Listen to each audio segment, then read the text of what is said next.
और समझ गए कि आखिरकार ये विरोध किस तरीके से हो रहा है। लेकिन अब आपको ये भी समझा देते हैं कि आखिरकार यूजीसी है क्या और जो नए नियम है वो क्या बने, क्यों ये परेशानी है। यूजीसी क्या है, आप देखिए, विश्वविद्यालय अनुदान आयोग, यूनिवर्सिटी ग्रांट्स कमीशन, ये यूजीसी है जो जिसका फुल फॉर्म है उच्च शिक्षा की शीर्ष नियामक संस्था है। मतलब कि जो उच्च शिक्षा होती है उसकी ये शीर्ष नियामक संस्था है। सारे नियम कानून यहीं से यूजीसी से ही चलते हैं।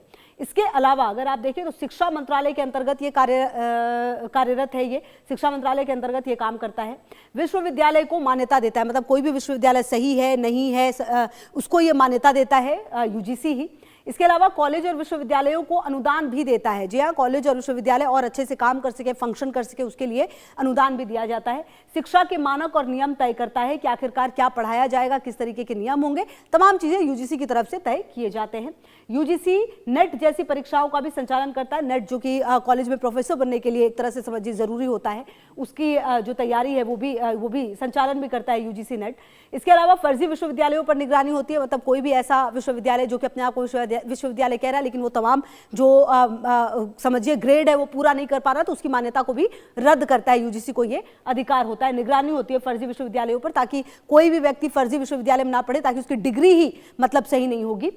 तो ये पूरा है यूजीसी जो आपने समझा। अब देखिए ये विरोध आखिर क्यों हो रहा है, वो नियम क्या है, ये भी आपको समझना चाहिए। कहीं ना कहीं जो नया नियम बनाया गया है उससे सवर्ण छात्र जो हैं वो काफी परेशानी हो रही है। देखिए संस्थान की जिम्मेदारी क्या होंगी, जिम्मेदारियां क्या होंगी। SC ST OBC equal opportunity cell का गठन, जो हम आपको देखिए थोड़ी देर पहले बता भी रहे थे कि ये जो है वो बनाया गया है, जिसको लेकर विवाद है। यूनिवर्सिटी स्तर पर इक्वलिटी कमेटी बनेगी। ये जो पूरा विवाद है ये क्या है वही आपको हम बता रहे। समिति में ओबीसी, महिला, एससी एसटी और दिव्यांग भी अनिवार्य रूप से होंगे।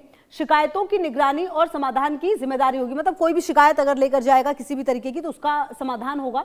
हर 6 महीने में रिपोर्ट तैयार करना अनिवार्य है। मतलब कि पूरी रिपोर्ट दी जाए हर 6 महीने में कि क्या कुछ हुआ है इसमें डेवलपमेंट।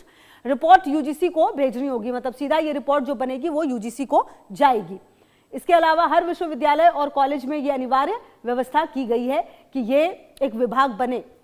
रेगुलेशन लागू होते ही असंतोष फैल गया। अब देखिए क्यों विरोध, अगड़ी जातियां करी। अब आपको हम ये मुख्य मुद्दा जो है बता रहे हैं। कानून का दुरुपयोग हो सकता है। जो अगड़ी जातियां हैं जो वो कह रही है कि कानून जो है उसका विरोध हो सकता है, कानून का दुरुपयोग हो सकता है। छात्र और शिक्षक झूठे मामलों में फंसा सकते हैं। ये सबसे ज्यादा डर है कि झूठा मामला हो, कभी लड़ाई हो तो उसकी वजह से हो सकता है हमें फंसा दिया जाए। जयपुर में बनी सवर्ण समाज समन्वय समिति S4, तो ये एक समिति बनी है। ब्राह्मण महासभा, करणी सेना, कायस्थ महासभा, वैश्य संगठनों का आंदोलन जो है वो लगातार नजर आ रहा है। रेगुलेशन लागू होते ही जो असंतोष है वो फैल गया। तो ये रेगुलेशन था जिसको लाने की बात कही गई, लेकिन इसको लाते ही जो असंतोष है वो फैल गया है। जगह जगह पर जो स्थिति है वो कई जगहों पर देखी गई, जहां पर प्रदर्शन जो है वो भी छात्रों की तरफ से किया गया अपनी मांग को लेकर, अपनी बातों को लेकर। और अब देखना ये है कि क्या ये जो कहा जा रहा है सवर्णों की तरफ से उस पर अब कुछ एक्शन होगा या फिर ये सिलसिला यूं ही चलेगा, ये भी देखने वाली बात होगी। बहरहाल जगह जगह पर आपको बता दें कि छात्रों की तरफ से जो प्रदर्शन है वो किया जा रहा है।